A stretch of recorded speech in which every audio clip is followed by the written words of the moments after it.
Hello, magandang araw mga kabarya.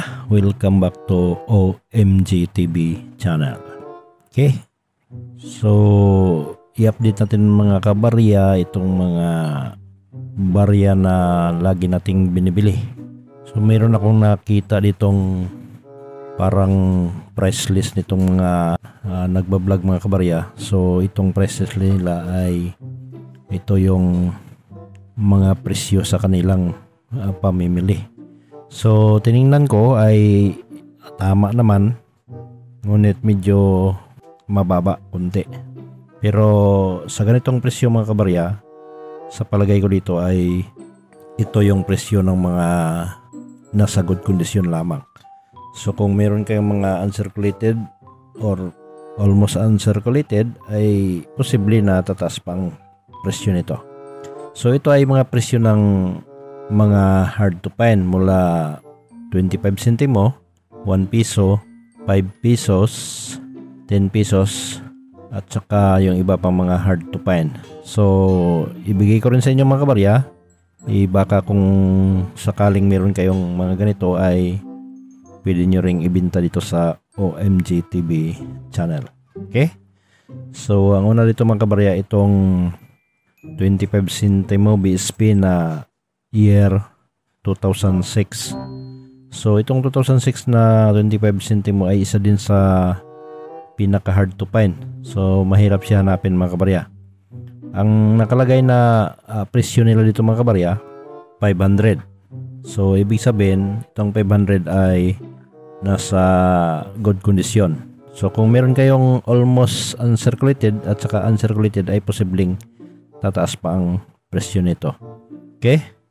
Din yung ating NGC na 25 centimo year 2017 is merong presyo na 300 pataas. So ang 300 pataas is merong mga kondisyon yan mga kabarya, tulad ng good condition, extremely fine at saka almost uncirculated. So kung almost uncirculated, medyo mataas pa ang kanyang presyo sa 300. At sa 1 piso naman, itong 1 piso natin na BSP, so ang pinaka hard to find lamang dito mga kabarya is yung 2005 na 1 piso. So itong 2005 ay depende din sa kanyang kondisyon, kasi yung karamihan dito is medyo luma na kasi wala nang bagong ginawa itong mga kabarya. Pero kung sakaling meron kayong mga almost uncirculated at saka uncirculated, so tataas pa ang kanyang halaga. Ang halaga niya dito sa ngayon mga kabarya ay meron lamang siyang 300 pesos. Ang ibig sabihin nitong 300 na presyo niya is ito ay nasa good condition lamang.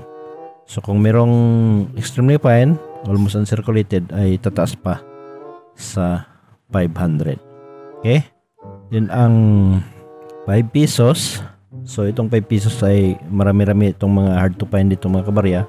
Kaya lang ang nasa listahan nitong price list ng mga vlogger ay nakalagay dito 2006, 2007 at saka 2008. So ang bawat isa nito mga kabarya, kahit saan ditong taon, basta hard to find, ay meron silang price na 600 pesos. So tama naman, nagmula talaga sa 600 ang presyo nito. Nasa good condition ang kanyang kondisyon at posible tataas pa pag nasa extremely fine at saka almost uncirculated. Then remember na ang ating BSP na 5 pesos ay meron din siyang hard to find sa 1996 na no mint mark. So isa din yan sa hard to find. So pwede rin yan sa 600 pataas at saka 1998 na may mint mark. So another hard to find dito sa 5 pesos na BSP. So ganun din ang presyo, nagmula sa 600 pataas. Okay, so dito na sa 10 pesos. Ang 10 pesos naman natin mga kabarya ay ang napaka hard to find dito itong dalawang taon, 2007 at saka 2009. So ito yung madaling mapansin na hard to find, pero ang hard to find sa 10 pesos ay napakarami. So dito sa 2007 at saka 2009, ang kanyang price dito mga kabarya ay 1,000 pesos ang isang piraso. So pero kung meron kayong genuine, kasi kadalasan sa mga 2007 at saka 2009 na makikita natin ngayon ay mga altered version. So tama itong presyo na 1,000 pag altered or mga ginawa na mga taon. Pero pag genuine mga kabarya ay posible na abot pa sa 3,500 ang kanyang presyo. At ang ating mga 10 pesos na BSP ay napakarami din, yung mga hard to find at saka semi hard to find. So halimbawa ang semi hard to find dito is year 2000, then meron din tayong hard to find sa 2001, yung reverse 1.b at saka 2002 na reverse 1.d. Then meron din sa 2005 yung reverse 2 at saka reverse 3. So dumagdag pa nga yung reverse 4 dito sa 2005. At meron din sa 2008 yung reverse 2 at saka reverse 3. So isa din yan sa mga hard to find na mahirap din hanapin. At saka yung 2010, kadalasan makikita nyo sa 2010 is mga die 3. So ayan o, reverse die 3. Pero yung hard to find sa 2010 ay reverse die 3A. So ayan o. So ganun din sa 2014, reverse die 3A, at saka sa 2016 die 3A din ang kanyang hard to find. So ang mga semi hard to find naman is yung kasama na dito yung 2017 na NGC. So medyo may halaga na rin yan mga kabarya. At yung mga error. So yan no. So ang presyo nitong mga hard to find at saka semi hard to find na hindi nakasulat dito sa nilang price list ay pag-usapan na lamang kung meron kayong binibenta. Then ang ating 20 pesos na NGC ay marami pa rin yung bumibili sa overlapping, yung lagpas kwelyo na sinasabi nila, ngunit hindi yon totoong error. So depende na sa mga bumibili kung totoong bumibili. Marami kasi tayong makikita dito sa mga nagbablog na bumibili.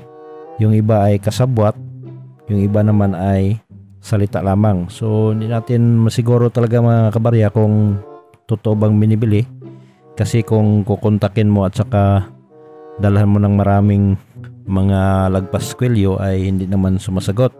Gani man sa vlog ni Bustoyo no, sa Bustoyo Production ay nabiktima din si Dagol doon kasi nagbinta si Dagol ng 20 pesos na lagpas kwelyo. Binibinta niya sa 5,000 kasi yun daw lagi niya makikita sa Facebook. Merong nagbibintang 5,000, ngunit hindi ito na bili kasi hindi naman totoong binibili yung mga ganong lagpas kwelyo. So siguro kung meron talagang error, yung totoong error na lagpas kwelyo, kahit dito sa OMG TV channel ay bibili tayo. So pakita lamang kung meron kayong mga lagpas kwelyo, baka yung lagpas kwelyo na maipakita nyo ay talagang totoong error. Kaya pwede natin bilhin ang mga ganong mga barya. So ayan yung mga presyo at ang mga sentimo din. Meron din mga hard to find. So kung meron kayong mga hard to find ay pakita lamang para ating makilatis at mapag-usapan. Okay? So hanggang dito lang muna at maraming salamat sa panonood. Huwag kalimutan ang OMG TV channel. Doon sa hindi pa nag-subscribe, pwede kayong mag-subscribe at mag-like, share, comment. Din sa ating Facebook page din, ganun din ang gagawin nyo, mag-follow para lagi kayong ma-update sa mga susunod pa na mga video na ating gagawin. At huwag kalimutan ang notification bell, pindutin nyo rin para lagi kayong updated. Okay? So ulitin ko, magandang araw sa lahat and God bless.